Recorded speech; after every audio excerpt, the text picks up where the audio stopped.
Well, let's just try. Let's just do it.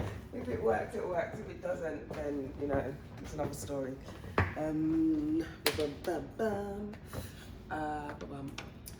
a couple of notes, so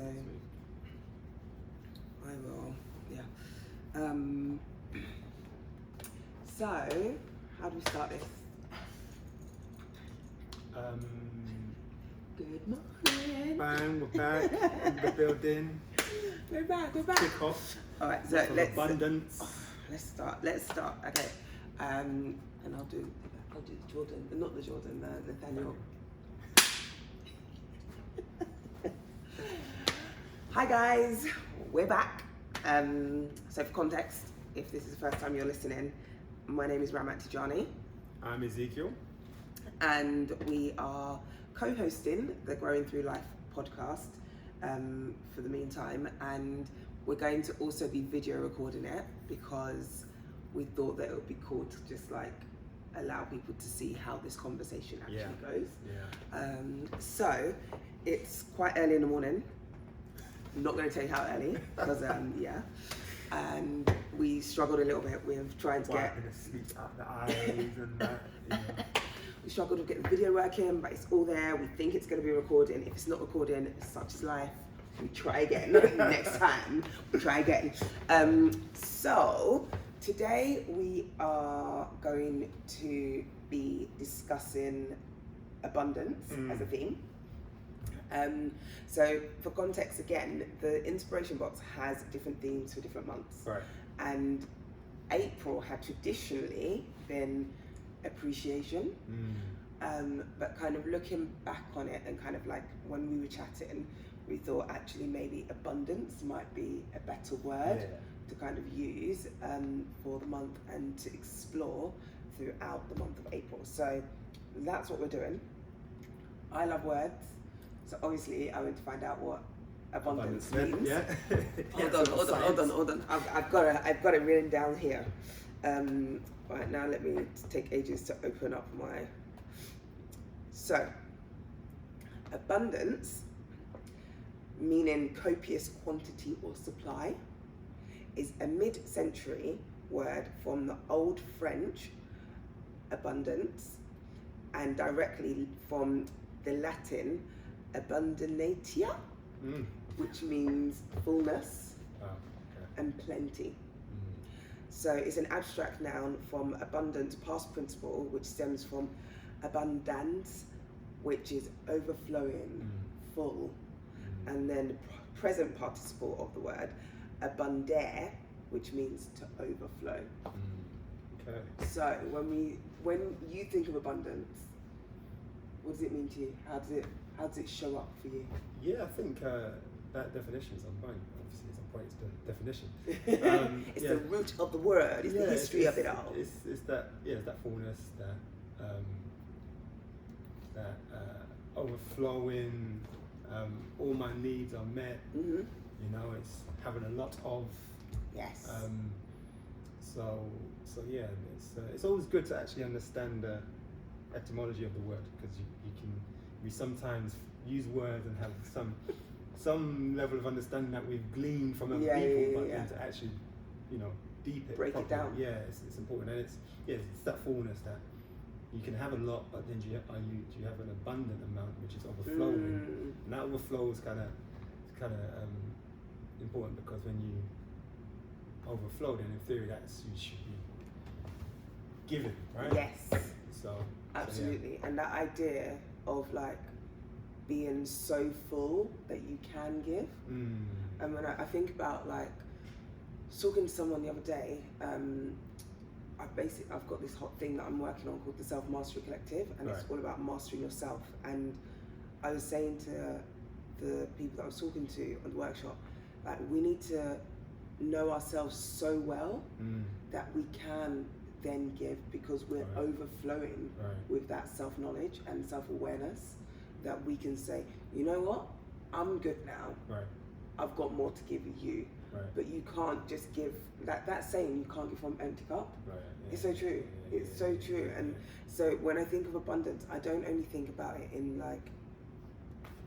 I don't think about it in terms of like financial wealth. Right. Yeah. I think about it in terms of like mental wealth as well, and kind of like, you know, the love that you give to your different relationships, and you know, the spaces that you hold for yourself. Like, am I being abundant in all those things? If I am, fantastic. If I'm not, what can I do to help get me there? Absolutely. I think you said it similar. For me, abundance is not the material things. It is a mindset. Yes, It's absolutely. It's a feeling. It's a feeling I'm in a place of abundance. Yeah, because naturally we start to think about money.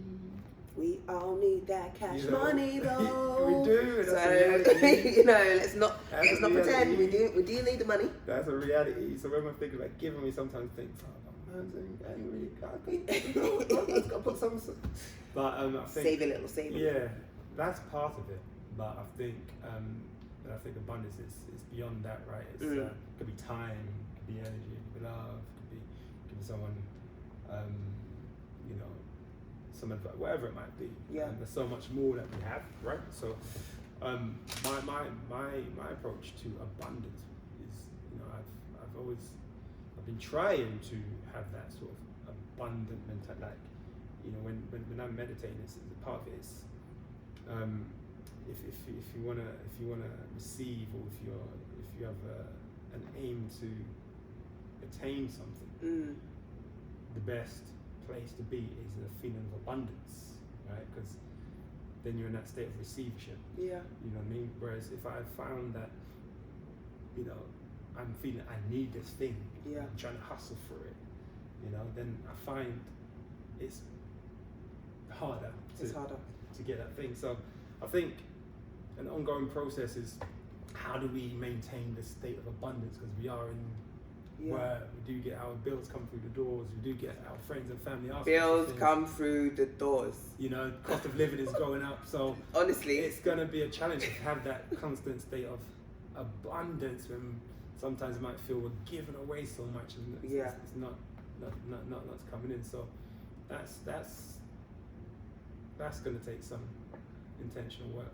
Absolutely. Like, yeah, bills coming through. I'm literally, as you're saying, I'm like, You know, I'm like, that bills, man. Like, and you know what's funny? Like, I kind of like look at the fact that I feel super blessed that I'm in a position that at the moment I can afford my bills, and you know, I'm okay.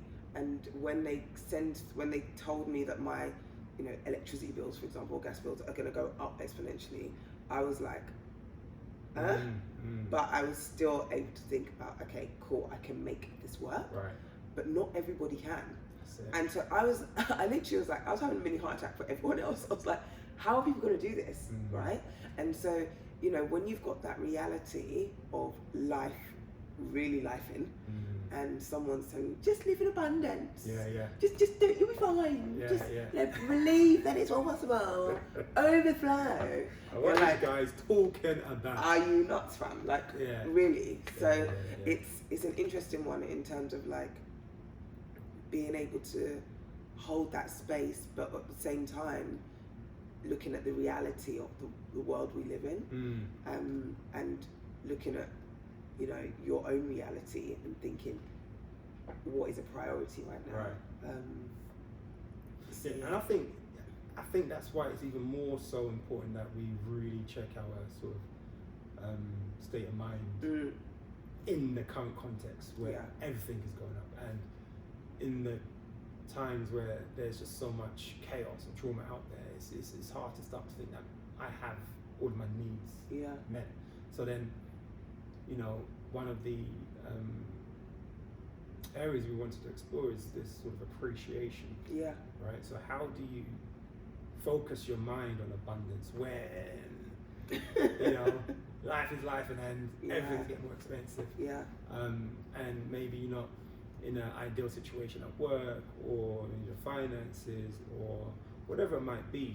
How do you maintain, or how do you practice this state of abundance? You know, I think a key part of it for me is that sort of appreciation, gratitude. You know, it's just that constant practice. Because in any circumstance, if I can break it down to, you know, things that I appreciate and I'm grateful for, that brings back this sense of, okay, I know that's a madness right now. Yeah. Right. However, I have the means, I have the support, I have the ability to change that circumstance, and for that, I appreciate and I'm grateful for. Yeah, no, it's interesting, isn't it? Like I'm studying at the minute, doing a master's in positive psychology, applied positive psychology and coaching psychology, and applied being that we're looking at the various ways in which you can apply the science that we learn when it comes to positive psychology. And one of the things that we had to do last semester was we had to write an essay essentially, and we had to look at some of the positive psychology interventions that exist. Yeah. And I chose one around gratitude because for the longest I used to write in my journal. I used to write in a journal of sorts. I felt like it was a good way in which to reflect on the day and figure things out. And then I went for a period of life where it was a mad roller coaster, and I happened to read back one of my journal entries from then, and it really triggered me, and I was like, nah, this journaling shiznit, not here for it. I don't know who lied, but journaling is rubbish. It really can trigger you. And I was fuming at how much it triggered me. So I stopped journaling. And so when we looked at these different types of interventions, which are all about helping your well-being and your mental health and mental well-being, and I was like, I'm going to try the one which is a gratitude one. And the idea was to write down 3 things that you're grateful for at the end of each day, but also go a little deeper and explore why you're grateful for those things. So it's not just, I'm grateful for my friends. Why is it that what is the core behind that? And you do that for I think we did it for 7 days and something. And in doing it and forcing myself to actually think about the why behind it, it allowed me to go that little bit deeper and be like, oh, okay, maybe this journaling-ish is maybe we can get back to it, because I can start to see some of the things that I'm grateful for. So I've now kind of switched it up, and I've created my own mini system for when I'm journaling. And I don't just journal about the day. It's quite systematic. I've got a 3-2-1 process. So I write about one ask that I made throughout the day. I want to get better at asking for things because I'm so good at just giving and not asking. So I write down one thing that I asked for, consciously asked someone for. One thing that I failed at, because I feel that the idea of failure should be we should get more comfortable with it. So I need to embrace the idea of failure.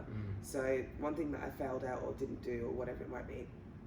2 things that I learned out of the day, and then finally 3 things that I'm grateful for.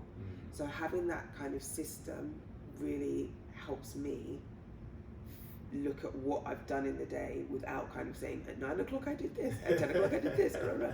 And it gives me a bit of a perspective to say, actually, I am really appreciative. I end on that high. These are the things I'm grateful for. And it could be the smallest of things. I say to people all the time, sometimes when you're looking at what you're grateful for, sometimes it is just that God woke me up this morning. Because it's been a shit day.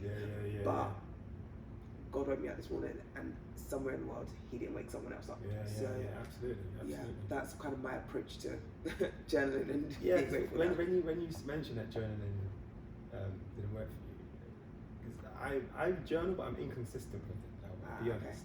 But when I do journal, it does help, because I find that and I share my experience of reading back as well. Because the way my mind works is I just overthink things. And then I stew on moments for a while. Okay. For a while. You know? So I was giving the advice like, drop it down. Yeah. What it was, write it out, and then just leave it. And then I've put it down. And when I go back and read certain things that I was, I'm like, Zeke, that was dumb. You know what I mean? Really, Ezekiel? Like, really? That's what took up all your energy in that moment. Yeah. And what it does for me, it makes me read back and think the progress. Yeah. I can remember the feeling, or maybe the resentment or whatever it was at the time, and then I read back and that's what really come. It's not that deep, you know. So that's what the journaling thing did for me. Yeah. Helped me kind of put down something, let it go, and then read back, and then next time, if I'm in a circumstance, a situation where I'm getting that same sort of triggering feeling, I'll be like, it's not that deep. Do you remember that time when you were feeling this way or whatever? You know, so that's what it does for me. So I think you're right though. You gotta. Some people feel like I've got a journal. Everybody journal is the way, because that's a popular opinion. You have to make it work for you and put it in the system. And then in terms of the, I love the, you know, the 3 things that you're grateful for. I do it in the morning, you know, because I know, once if I can do it in the morning, it sets me up in a way that I start to think, okay, I'm about to walk into work. Yeah. I'm about to go here. I know where my are. Yeah. So let me go with a sense of sort of gratitude and just know it's bigger than that. Trying to be above most things. So that's where I get it from. Again, I'm inconsistent with it. So I think this week I'm gonna. You're gonna try. 7 consistent consecutive days of doing those 3 things. I will ask you. Yeah, 100%. I'll ask you next week. I'm gonna. What I'll do is I'll share the impact. What I've seen different in the week, having done that, and I like the evening approach as well. So, you know, things I'm grateful for in the morning and the whys. Yeah. And then in the evening, just kind of review the day as well. Yeah. And I think that will then give me a good little snapshot as to how the week's been, how the day's been. And that's the thing, like, journaling and that sense of gratitude will work for different people in different ways, like you said. So I know people that do it only in the morning, I know people that do it only in the evening, I know people that do it throughout the day. So it's almost like, you know, like we're supposed to eat breakfast, lunch and dinner. They've got like, they're doing great gratitude morning, afternoon and evening. Wow.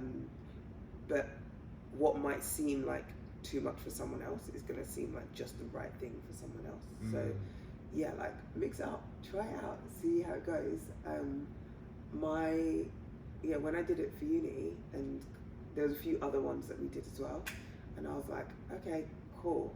It's when you realize that you're tracking something and you're looking at the impact, like you said, and you see the impact, and you're like, all right, maybe this shit works. Maybe I guess I should keep going. And then go with the flow. But you might get to a point where you're like, actually I'm cool with it again, like I don't really need to do it. But for me it's definitely like now without fail, before I go to bed is what and if I fall asleep because I'm tired or whatever, I'll wake up in the morning, it's the very first thing I do. But I like to do it, for me I like to do it before I go to bed, because it just helps remind me that I got through the day. Because the days can be long. They can be long. And when they are feeling super long, I can be like, you know what? You made it. Right. And you did all right. You did all right. Yeah, 100. I think, I'm going to be more consistent with it for 7 straight days. And that's a challenge for everyone as well. Yeah, and why not like try it, like see what might work for you. And like I don't think there's any prescribed way. Like this whole kind of like journaling, not industry, but like this moment that it's having. I feel that like people are very kind of like directive. You have to do it this way. You have to do it that way. Yeah. And it is not that at all. I actually have a really good friend, Sasha. She runs an Instagram page called Frank and Feel, and she's all about mindful journaling, and it's just about coming as you are, doing what serves you when it serves you. And she has some beautiful prompts. That's what that Frank and Feel. Frank and Phil, yeah, definitely. Do you know what, actually, she asked me a question a couple of months ago that I find really interesting in terms of trying to figure out how I'm feeling quite literally in the day. So when I do like workshops and whatnot, people, we always do these icebreakers, Hey, what's your name? What's your name? Hey, what's your name? She asked me one time, she was like, what's the weather in your mind? Interesting. And I was like, huh? What you mean? And she was like, what's the weather in your mind? And I'm really into seasons. Right. And it forced me to think about describing the day in terms of the weather. And, like if I was to say right now, the weather in my mind, I'd say it's cloudy, a little bit misty. I'm just feeling a bit foggy with my bunged up nose. But I can see the sun is starting to come out because this has been a really good session, and I'm like, yeah, it's getting brighter out there, it's all good. But I really, really like that way of thinking about things. And so it might maybe it's even going to be a thing that we do with this, like every time we start, Zeeks, what's the weather in your mind? What's the weather? No, I like that. It's to visualize the thoughts, right? It's kind of, and that's important. I don't use the weather, but I use a similar sort of method to see what's going on. How am I set? What's the method? And it's like it's a motorway. Okay. And I have multiple lanes. Okay. Right, and I'm thinking, is the traffic moving in a clear, orderly fashion, or is there one lane where there's a pile up? Okay. So always I'll read all the cup, So, but it's the same thing. Is it's to kind of check in on how we're at. But I like the weather approach. Is what's the forecast? And literally, and because especially when we are having spring outside apparently, and there is actually no sunshine. Yeah, I mean, so that's really. Someone said it's going to be a heat wave.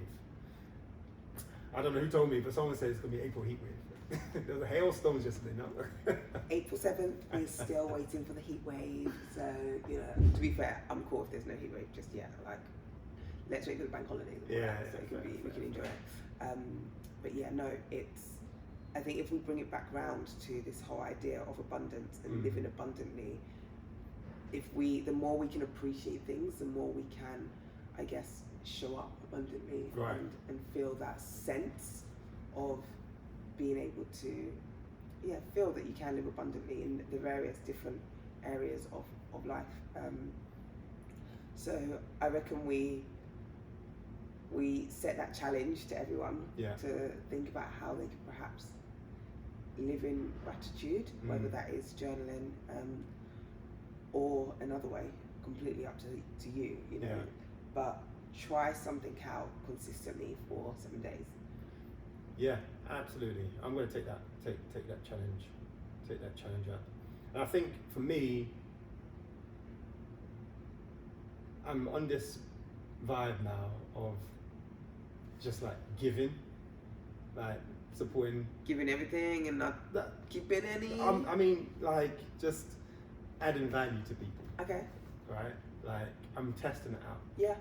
In a sense, lead with how can I help someone versus what I get back. Oh, absolutely. Right. So and I think this conversation, to your point, is that's all good, but you have to be in a place of abundance to feel like you can give. Right. So I think why be in a state of abundance is so that you can give, and when you're giving, I believe that's when you're then starting to see the returns, things that you didn't even think were going to happen start to happen. Situations where you don't even know where the answer is when you're given. It's just a solution then dropped on you, but it all has to stem from starting from that place of all my needs are met. I am in abundance. I'm grateful, and I can give. Right. So I think this is a good sort of step towards getting to that state, and 7 days consistently of just checking in on the things you're grateful for should fuel that feeling of abundance, and then from there you start to give, and then from there you start to receive, right? So it's a chain reaction. Absolutely. Like, do one, it leads to another, leads to another, and it might not, but at least you can try, and if it doesn't, then you try something else. But you never know until you've tried. So it's always worth trying. Good luck with your challenge. Yeah, are you not doing it as well? I already do it. So no, I think it'd be good. It'd be good to it would be good. Yeah, it would be good to see how you get on with it, and see if it makes a difference of any sort, or if you feel like it's making a difference. And like I keep saying, it may not, because I think, even though that these sort of things are like scientifically proven to help, but the science isn't always right. Absolutely. And the science is often tested on, different groups of people that don't look like us. So, it's going to be different for people. And you know what? I think there's a need for. I'm getting a lot of ads on Instagram for these journals. Have you seen like just random journals, the perfect journal for men? Oh really? No, I haven't seen. So you're right. It's definitely now a thing. They're listening to you, bro. It is what it is. Oh yeah, I'm dying of ads. So I think it is a thing, a market now, journaling journals. But I think it's important, especially for black men, to start jotting down their thoughts. As I said last week, it's about having that sort of comprehensive life, and giving yourself the space and flex to feel and recognize your thoughts, check the season, the weather in your mind. And I think just writing it down. And one thing I will say, when I started, the first time I just started to put thoughts down, it's like it's a blank page. So, like you said, if it's a way to visualize what's the weather in your mind, it's rainy right now. What does that mean? Those are nice prompts. But your friend's page, Frank and Phil. That's like, a spot. Sasha's gonna listen to this and be like, Ramat, when I'm black, Sasha. Thank you, Sasha. Love your work. I haven't seen it yet, but I will do. I'm gonna follow you. Her work it's every time I go to one of her sessions, I always leave feeling like, I know myself just that little bit more. Nice. Like it just opens that door a little bit, and I think that's what it all comes down to. That self-awareness. Like 100%. How can you know yourself more so that you can then give more to the rest of the world? Absolutely. And how do I know myself more to know what I need to do for myself? Yeah, exactly. Take care of myself so that I'm in the best position to impact people in my world, right? Impact the world. That's my favorite word, impact. It's a good word. Impact. We can look at the etymology of impact. It's my favorite word, but I don't know the etymology. So I need to do my research. We can figure that out. All right, cool. Let's wrap up. We'll leave it there. Looking forward to seeing how the next 7 days pan out for you. I will try to get this up and out to the world sooner rather than later. But life is lifing. As you can all hear, I've got a cold. My nose is bunged up. And I'm doing my masters and other things as well. So we'll try. You're winning. That's what you're doing. I'm winning in different ways. I'll try and get this up and out to the world sooner rather than later. And also the video, if it recorded properly. Am I even in the shot? You're in. I hope you're in May. Can you imagine? Imagine I've been swaying. I've been swaying. We hope he is in the video. So fingers crossed. All right, cool. We'll leave it there until next time. Thanks, Zeeks. No problem. Thank you. Boom. All right, we out.